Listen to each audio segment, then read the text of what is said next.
Et il y a tellement de pathologies qu'on peut guérir de façon naturelle et puis rapidement en une nuit. C'est pas possible en France ou dans les autres pays, dans l'Occident. Et Big Pharma, il veille au grain. AVS avec Philippe Robichon.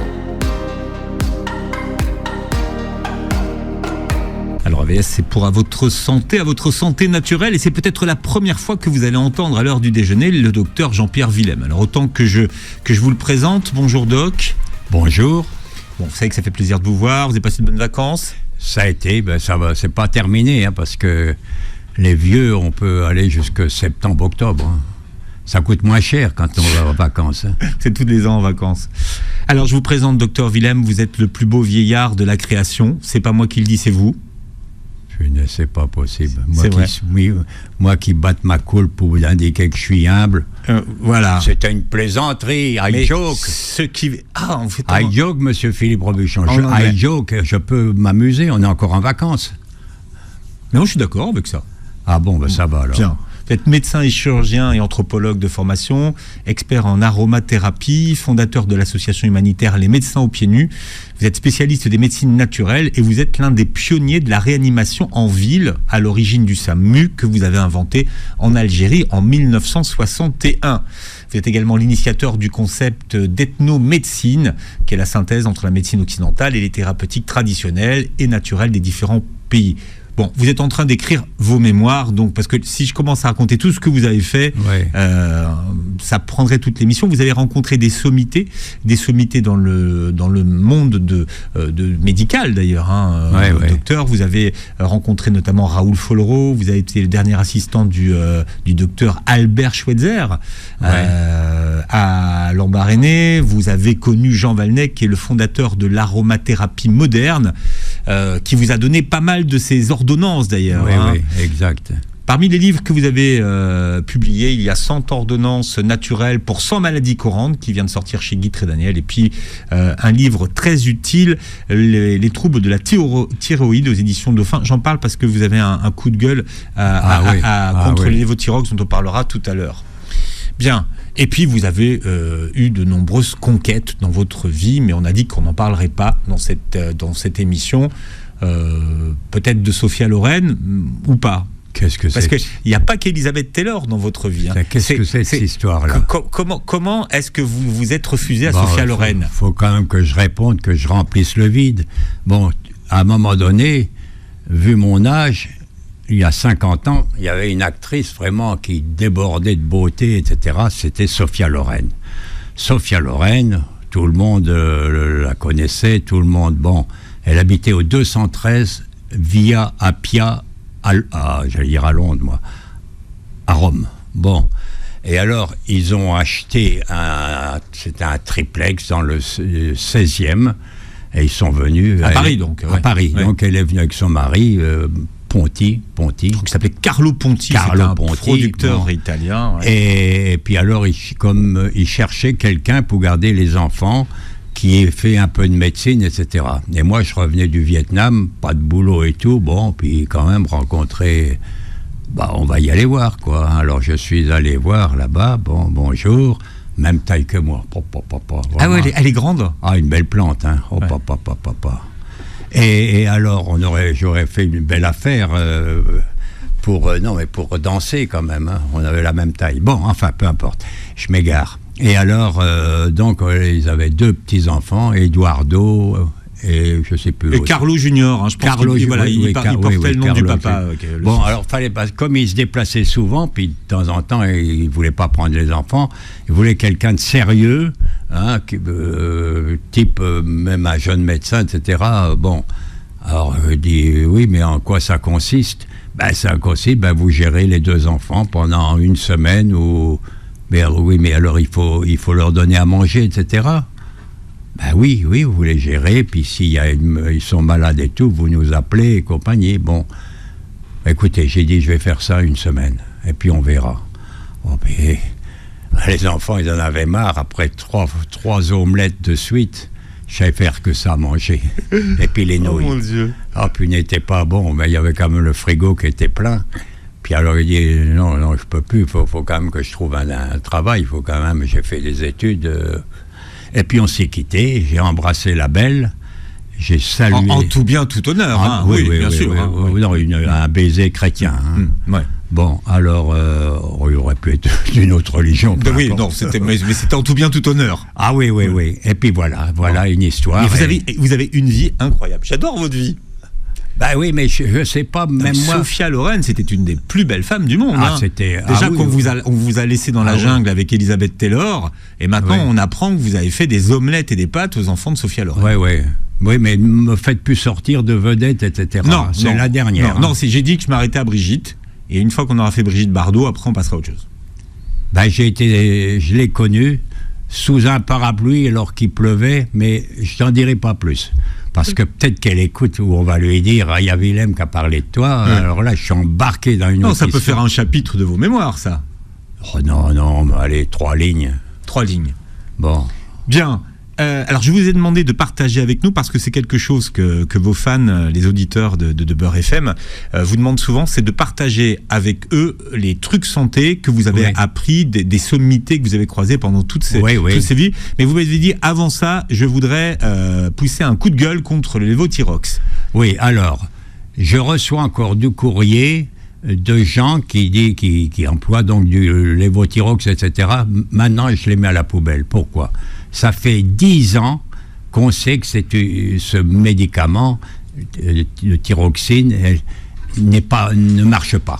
Il est inefficace parce qu'il stimule l'hormone T4. Vous savez, quand on fait une analyse pour savoir l'état de votre thyroïde, on prend la STH, c'est-à-dire celle de la thyroïde, la TSH, pardon, qui est hypophysaire, et puis vous avez en périphérie les deux, là, la T3, T4. La T3 est active. Bon. Et puis on devrait faire en plus iodurie, c'est-à-dire le taux d'iode dans vos urines. Bon. Et alors, ce produit, c'est un remède chimique, eh bien, il ne stimule que la T4. Or, quand on vous prescrit donc les Levothyrox, on est obligé de grimper la posologie, pour arriver à 200, on commence à 25, 200, etc. Et ça marche à peine, mais en plus ça cause des dégâts, puisque vous multipliez par, je ne sais pas, alors qu'il manque, c'est la T3 qui est active. Et pour que Donc ce que vous êtes en train de dire, c'est que c'est pas la T4 qu'il faudrait stimuler, c'est la T3 qui est active. D'accord. Et pour qu'elle soit active, il faut 6 cofacteurs pour qu'elle soit active, que la T4 soit active, si vous voulez. Mais il n'y est pas. Or, il existe dans la Thyrégule. Thyrégule, c'est un remède de laboratoire Fitinov. On ne prend que 2 gélules, ça convient exactement. Parce qu'il manque du molybdène, de la vitamine B, etc. Il manque 6 cofacteurs. Voilà tout simplement l'histoire. Alors, quand je vois encore... Et alors, c'est interdit depuis 3 ans. Là, une semaine, qu'est-ce que je vois dans la presse ? On a prolongé l'action de Levothyrox de 3 ans jusqu'à 24, alors que c'est interdit. Bon, il y a quand même 3 millions de consommateurs avec un produit qui ne marche pas. Il faut le faire. Alors, j'en ai ras-le-bol et maintenant, je mets à la poubelle parce que j'en ai parlé ici, j'en parle partout. Je suis vraiment un radoteux. Et ça ne me plaît pas. Alors, vous recevez énormément de courriers, beaucoup de gens qui veulent vous joindre. Alors, chacun y va de sa pathologie, parce qu'ils pensent que de toute façon, la médecine naturelle et les huiles essentielles, c'est miraculeux. Donc, les gens vous écrivent et vous disent, voilà, j'ai un cancer, voilà. Donc, vous râlez parce que les gens qui vous écrivent déjà ne mettent pas d'analyse, il y a pas d'éléments, il n'y a pas de dossier. Oui, les gens... Comme si c'était magique. Non, ils croient qu'ils sont très familiers avec moi, on croirait que j'ai fait leur service militaire avec eux, ils racontent leur vie. C'est parce qu'ils vous aiment bien, docteur Willem. Il me dire que son mari la trompe, etc. Il y en a plein, comme ça, je suis pas aumônier, moi, au psychologue, quoi. Bon, et moi, je fais ça donc bénévolement. Depuis 65 ans, je suis le seul médecin qui fait pas payer. Riche ou pauvre. Bon, alors, mais c'est aussi quand même pour dire qu'on ne soigne pas le cancer forcément avec des huiles essentielles. Il ne faut pas mettre miraculeux. Il n'y a pas de miracle. Miraculeux, quand ça est efficace, on peut dire miraculeux. Mais enfin, c'est tout simplement, vous avez guéri. Mais ça ne fait pas tilt positif à chaque fois, c'est évident.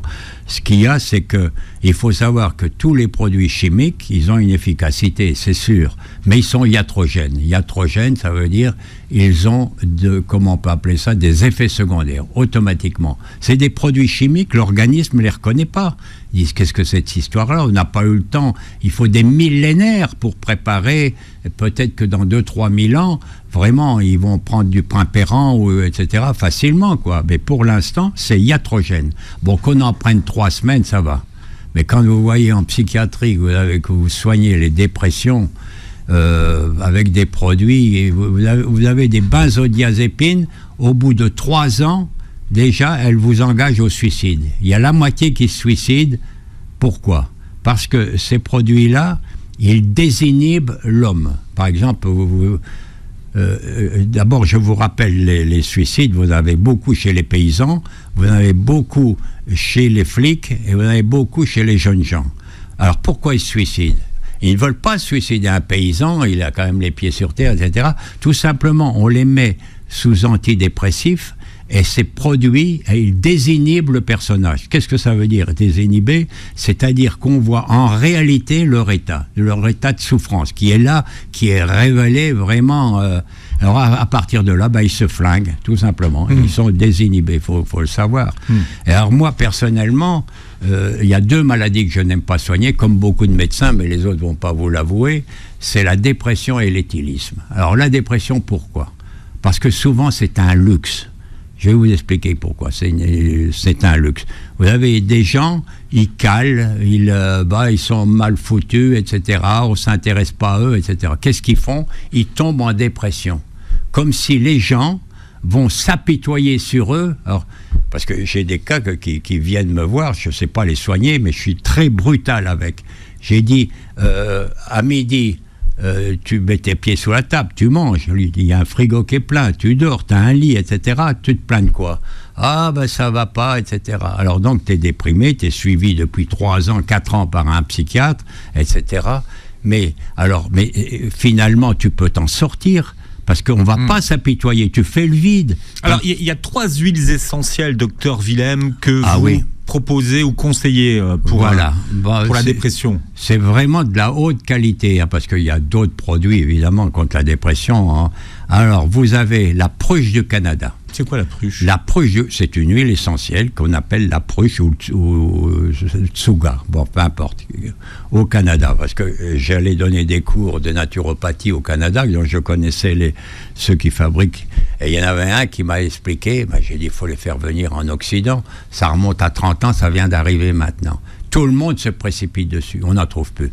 C'est une plante, d'abord, c'est une huile essentielle pour les soins palliatifs. Parce que quand il y a une angoisse avant de mourir, etc., les gens redoutent le passage. Et dans les soins palliatifs, c'est important. Vous lui donnez, il attend la mort. Il est miraculeusement, cette plante, mais on ne va pas attendre en soins pour le palliatif. Si ça a cette action, ça l'a pour être vraiment, pour être en euphorie, etc. Alors vous en mettez, je le répète une fois, vous pouvez en mettre en cutané, vous pouvez en mettre en huile essentielle, il ne faut pas dépasser 4 gouttes. Voilà, avec le plaisir d'avoir le docteur Jean-Pierre Willem qui est avec nous aujourd'hui. Alors heureusement maintenant, même les pauses publicitaires sont filmées, ce qui évite au docteur Willem de me raconter des bêtises pendant la pub.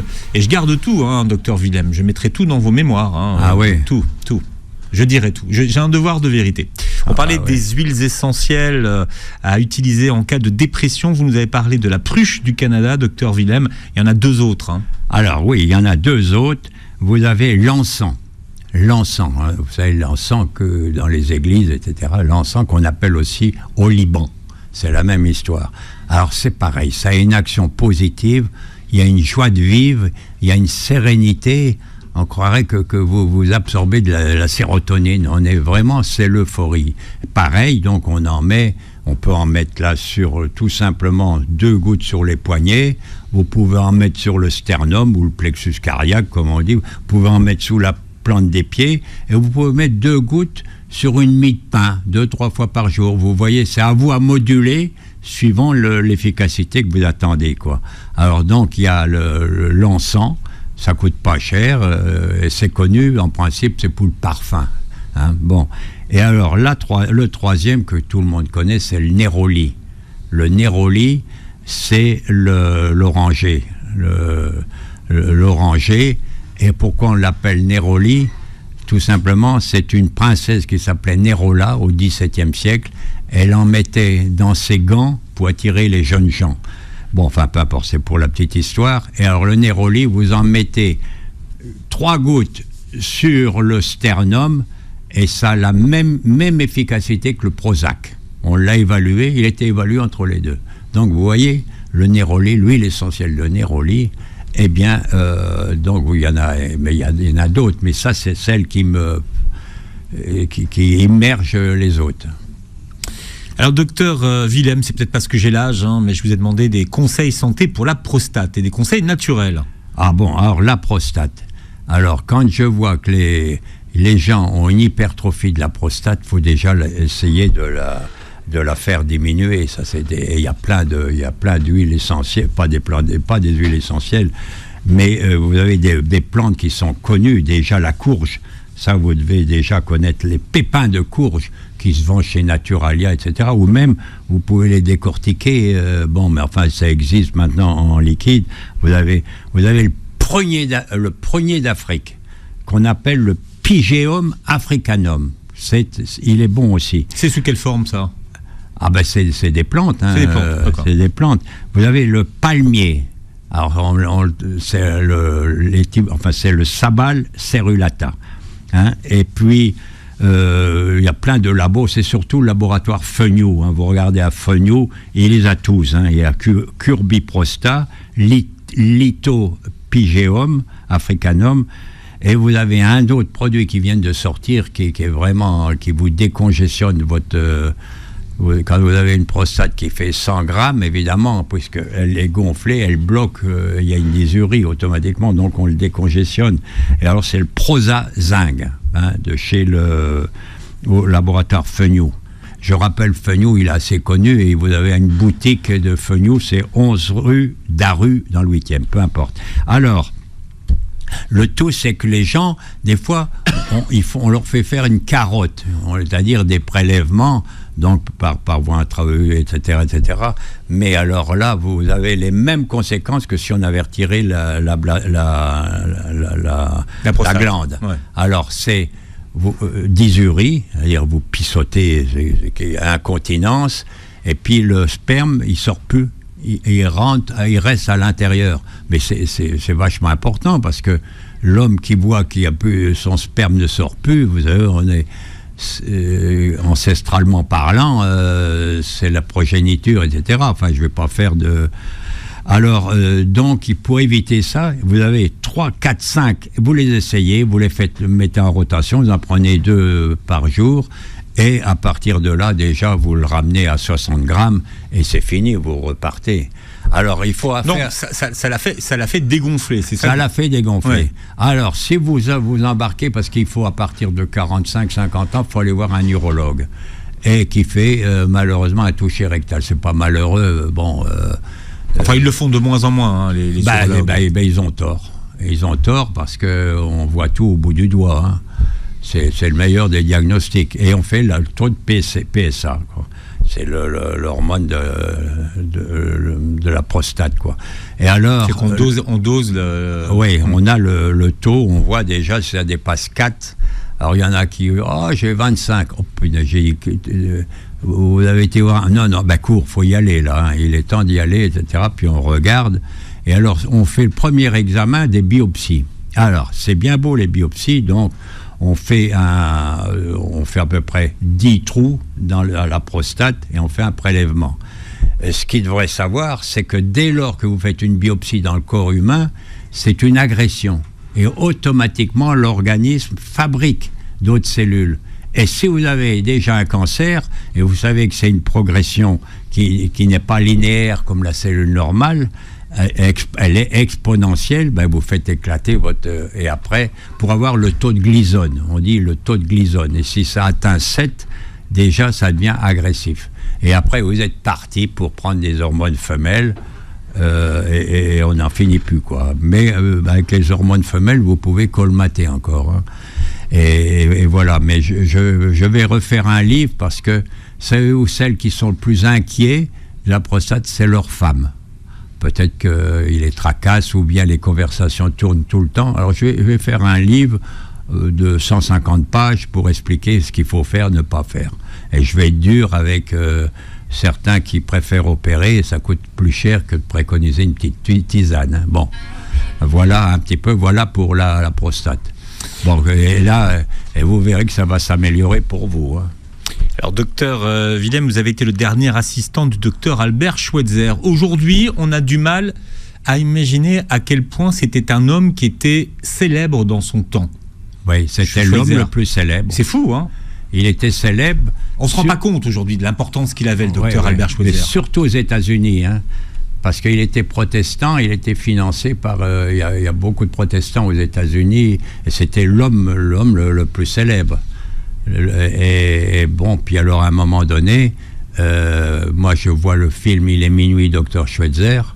Bon, j'étais gamin quand j'ai vu ça, j'ai dit faut que j'aille le rejoindre, parce que le film m'avait plu, hein, vraiment. Puis vraiment j'ai vu que c'était un grand bonhomme, et qu'on avait mis en prison après de Montpellier, parce qu'on pensait, comme il est alsacien, qu'il était pro-nazi. On l'a mis en cabane 1 an. Enfin, il a eu une vie mais il était costaud. Alors, il était pasteur. Et il a refait ses études, donc à 25 ans. Donc, et puis il est venu, il a choisi le pays le plus il a fait des études, invivable. Il a refait des études de médecine. Ah, il a attaqué... et là, sa première... alors, on y avait parlé du Gabon, où il y a une... dans l'ambiance, il y a 95% d'humidité, c'est dur à respirer, etc. C'est au Gabon, dans la brousse. Bon. Et c'est là, bon, il a atterri à Lambaréné, à 300 km, là-bas. Bon. Et puis, moi, je pouvais pas, j'avais pas assez d'argent, et alors, mais on m'a donné une bourse pour faire de l'urologie au Gabon. C'est-à-dire, il y avait beaucoup de chaudes pistes, il fallait déboucher tout ça. C'était pas très agréable. Puis je suis allé le voir là-bas, puis il m'a dit, tu restes. J'ai dit, mais à l'hôpital, je vais m'arranger. Puis moi, je suis venu comme ça, complètement dépourvu. Il m'a passé 3 chemises, où c'était mis Dr Schweitzer. J'ai dit, tu les cartes, qu'il me disait, ça peut te servir. Casque colonial, et la lampe tempête, et me voilà embarqué pour 6 mois avec lui. Et alors, on parle du docteur Schweitzer parce que lui connaissait très bien les plantes. Hein. Ah, il est automatiquement, parce que en Afrique, il y a plein de plantes, hein, c'est évident.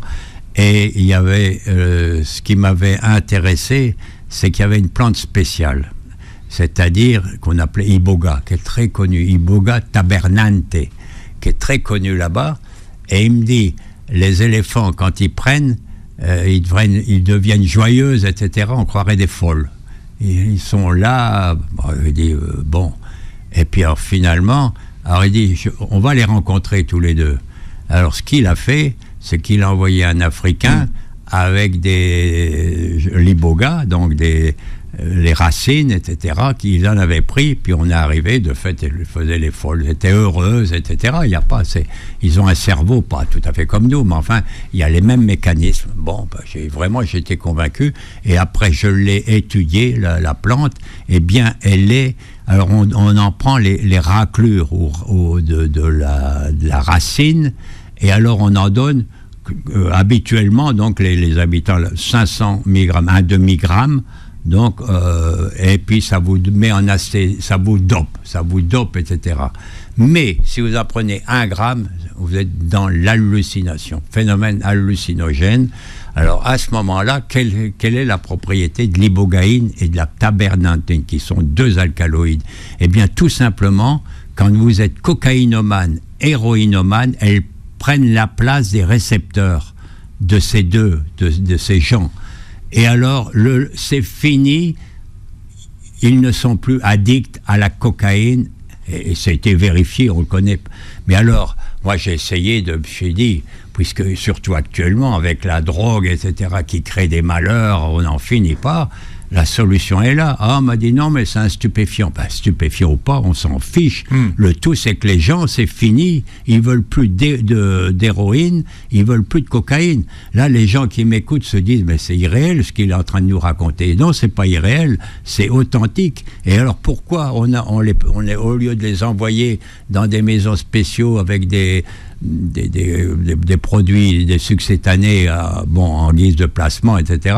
Pourquoi pas dans une clinique et moi, je veux bien être médecin là-dedans, avec des pharmaciens, toute une équipe de réanimateurs, etc. Il n'y a aucun risque. Et vous allez voir comment on va enrayer le truc, mais c'est pas possible. C'est pas possible en France ou dans les autres pays, dans l'Occident. Et Big Pharma, il veille au grain. Bon, alors, on n'en finit pas. Et il y a tellement de pathologies qu'on peut guérir. Et alors, à ce moment-là... qu'on pourrait guérir de façon naturelle, c'est ce que vous êtes en train de dire. Oui, de façon naturelle. Et puis, rapidement, en une nuit. Donc, là-bas, c'est courant. On fait les femmes, c'est les Umbiri. Donc c'est une secte, enfin pas une secte, un groupement, et les hommes, les Umbiri, et les autres, c'est Sweti. Et alors ils se réunissent, c'est la fête, ça dure 3-4 jours, puis les Africains, ils aiment bien la fête, alors on en rajoute une... Mais ils prennent de l'iboga.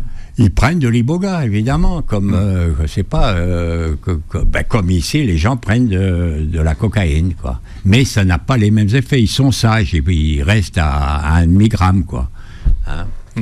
Mais il y a des brevets autour de ça. La prochaine fois, il faudra que je me penche un petit peu sur ce que vous préconisez, docteur Willem.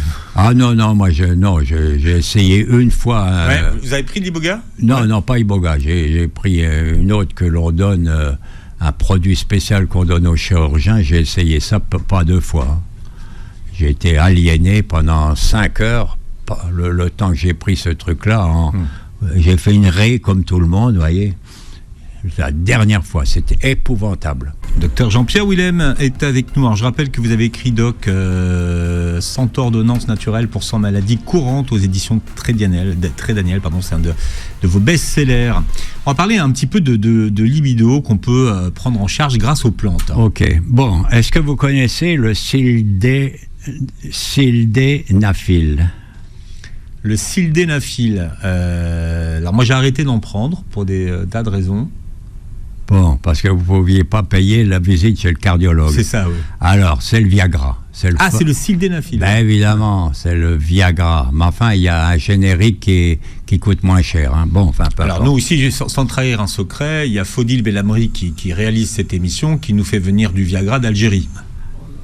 Ah bon, avec un prix discount. Alors, c'est super discount. Alors ça, je vous dirai les prix, c'est très discount. Moi qui connais... Comment t'appelles ça, Faudil ? Dis comment il s'appelle ton Viagra que tu fais venir d'Algérie. Je crois que vous n'avez jamais vécu comment je vais dire, en Algérie, hein, parce que ils ont quand même une certaine pudeur. Et en principe, on ne parle pas trop de cela.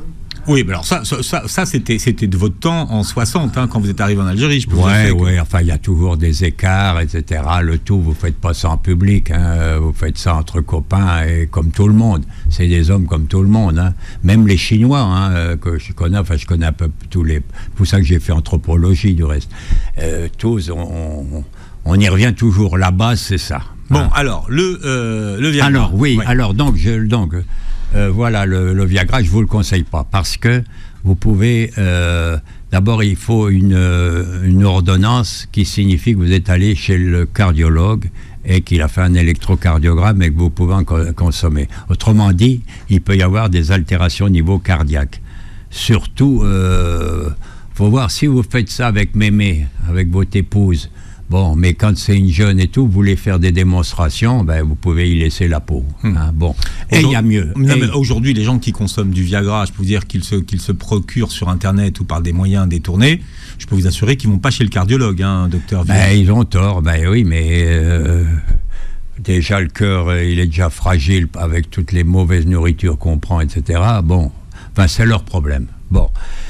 Et alors, il y a des plantes. Puis alors il y a les grandes classiques. Vous demandez n'importe quel naturopathe, il va vous les citer. Vous avez le Muira puama, vous avez le Tribulus terrestris Et vous avez un que vous connaissez, maca, la maca qui pousse là-bas dans les Andes. Puis vous en avez un dans les Antilles. C'est quoi dans les Antilles? C'est le bois bandé. Exactement. Ah, ben vous avez une certaine culture, hein. C'est bien. Alors le bois bandé, mais il fait bander. J'ai fait quelques émissions sur le sujet et en fait, comme vous l'avez remarqué tout à l'heure, mon cerveau est très sélectif, docteur Willem, donc je retiens les choses utiles. Bon, enfin, le bois bandé, il fait bander personne. Bon, alors, qu'est-ce que c'est? Pourquoi on est impuissant? Ça peut être des problèmes psychosomatiques, parce que c'est quand même un acte acrobatique, hein. Il faut vraiment... bon, quand c'est avec votre femme... si ça foire, bon, elle est là, elle va se marrer, etc. Mais si c'est une nouvelle, votre maîtresse et tout, vous voulez être performant. Et c'est là, au niveau psychosomatique, où vous voulez être performant, que tout s'écroule. Alors, on a l'air vraiment couillon. Hein. Et donc, il y a des problèmes psychosomatiques. Puis, il y a un problème, c'est que l'organe n'est plus vasodilaté.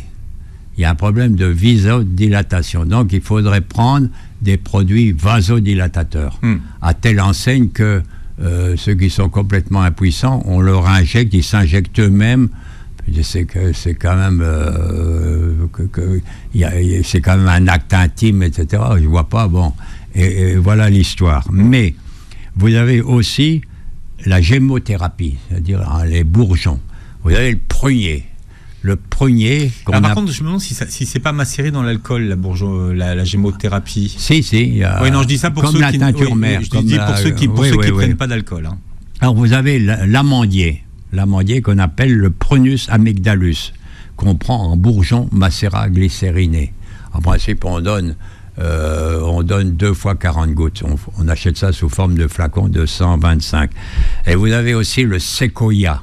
Alors là, c'est comme la loi des signatures dont je ne vous ai pas parlé. Le séquoia, c'est un grand arbre vraiment vigoureux qui pointe et qui atteint 2-3 000 ans, qui pointe à 120. Et c'est ces pauvres séquoias qui ont cramé à l'incendie de Californie. Ils n'ont même pas été capables de protéger les séquoias. Donc, macérat de séquoia pour avoir une vigueur générale, quoi. Bon. Alors, vous avez un labo qui fait le T-norme. Alors, vous savez qu'on ne peut pas donner un nom qui évoque telle pathologie. Normalement, c'était testo-norme. Donc, on a mis T-norme au laboratoire Anne Biotech. Alors, vous en prenez en pipette, 2 pipettes. Et 3 semaines après, l'effet est là, au garde à vous. 3 semaines après. Bon, T-norme. Surtout après les 2 pipettes. Après les 2, bien sûr, mais bien sûr. Et alors, vous avez aussi le laboratoire Fennew, lui, c'est libido évolution. Bon, ça marche.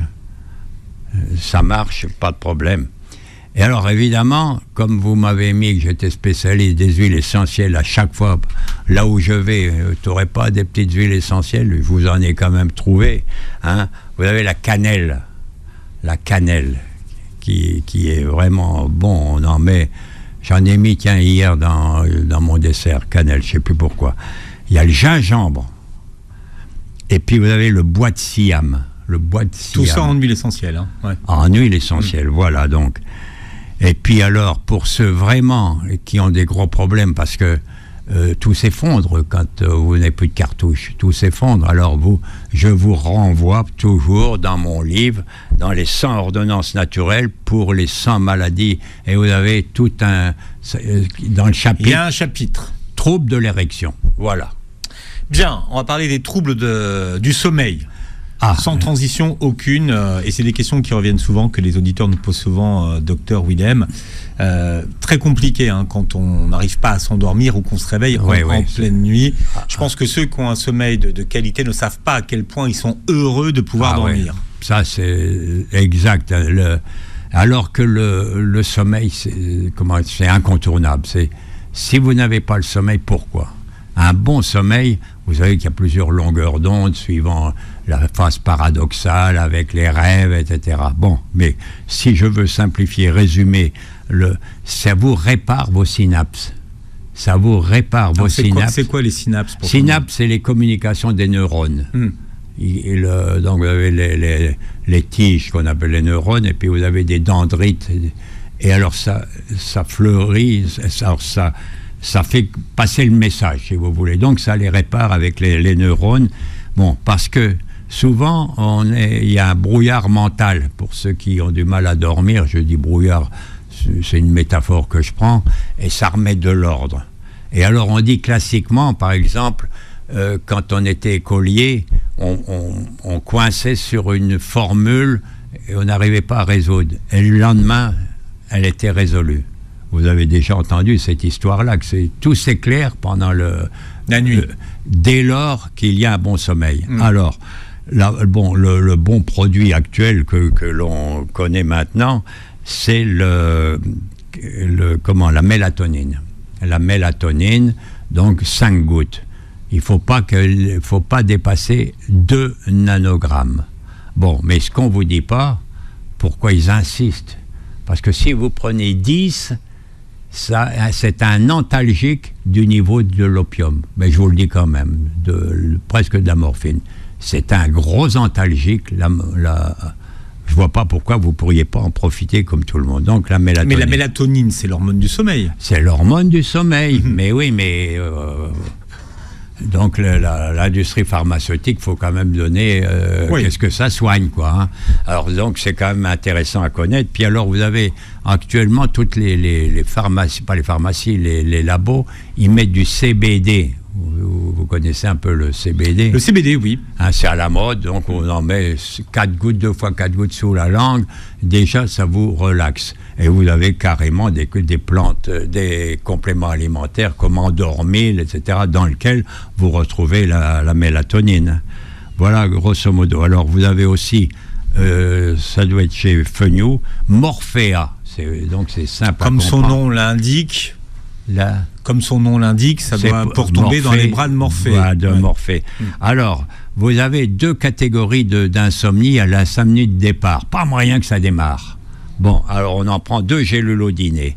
Et puis il y en a les réveils nocturnes, ce qui est fréquent. Bon, quelqu'un vous a emmerdé dans la journée ou je sais pas quoi. Bon, et alors là, c'est 2 gélules au coucher.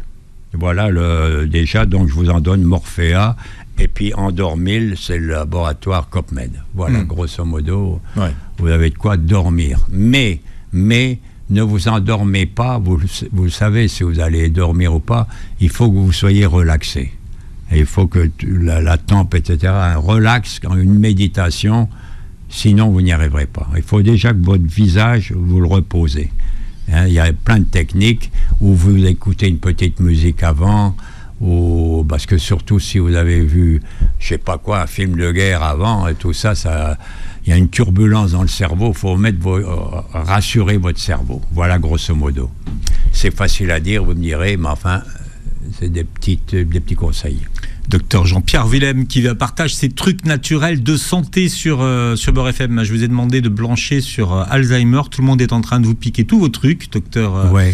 J'ai vu que les Américains étaient en train de vous piquer vos idées. Mais on en parlera, on verra. Vous viendrez avec votre protocole Alzheimer, docteur Willem. Je rappelle que vous réécouterez l'émission en podcast sur beurrefm.net et sur toutes les plateformes qui reprennent aujourd'hui nos vidéos et nos émissions sur les plateformes de podcast, Jean-Pierre Willem. Et vous verrez la vidéo de l'émission Doc sur la chaîne YouTube de Beurre FM. Et vous pourrez voir que le Doc est très élégant aujourd'hui avec un petit polo bleu, blanc, rouge. C'est magnifique, Doc. Bon, ben ça va alors. C'est le plus beau vieillard de la création. Bon. S'il y a une jeune fille qui me fait un sourire, qu'est-ce qu'il faut que je fasse? Vous lui dites bonjour. C'est ce que je vais faire. Voilà, vous lui dites bonjour, je dis bonjour, comment allez-vous? Oui. Voilà. Et on s'arrête là? Et on s'arrête là. Bon, ça va, mais un sourire, vous répondez par un sourire, Doc. Mais est-ce que Philippe Robuchon s'arrêterait là? Non. Pourquoi je ne ferais pas comme vous? Ah bon, mais moi je suis un humain comme vous. Mais moi je parlerais. Je suis un humain comme vous, un peu plus vieux. Je discuterai. Mais vous n'avez pas à me frustrer comme ça. C'est vrai. Donc moi vous allez nous frustrer parce que vous ne serez pas là pendant un moment, mais vous savez on aime bien commencer les semaines avec le docteur Willem. Je vous dis à bientôt, on attend vos mémoires, docteur Willem. Oui, ils vont sortir, mais j'espère que tous mes amis vont acheter parce que je m'excuse de le signaler, pourquoi j'écris beaucoup de livres. J'ai une association humanitaire, comme elle n'est pas conforme à Big Pharma, puisque je travaille avec les plantes et tout. Et alors, je me suis embarqué là-dedans, qui a eu un certain succès, mais personne ne paye. On ne va pas financer. Les médecins. Alors, je fais des livres, pour alimenter l'association. Et c'est pas pour moi, parce qu'on me dit, on croit que j'ai une fortune à chaque fois. Non, j'ai pas de fortune. J'ai une pension de smicard, et puis ça me va bien. Voilà. Bon, sinon, je vous aime bien, cher. Moi, ça fait tellement plaisir de vous écouter. Jean-Pierre Willem sur Beurre FM, et passez une très bonne journée santé à l'écoute de nos programmes.